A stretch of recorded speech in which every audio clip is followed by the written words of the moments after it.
schwere Explosionen und Zwischenfälle mit Drohnen.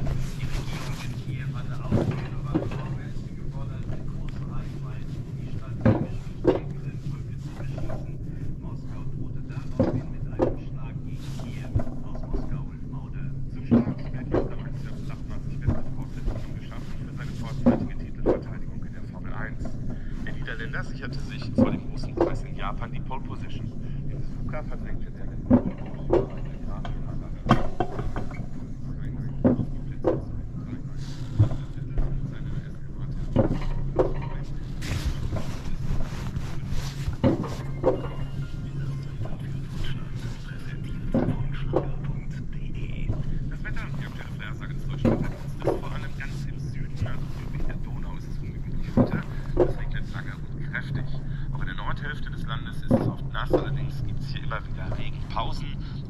am Nachmittag ist das Regengebiet dann auch durch.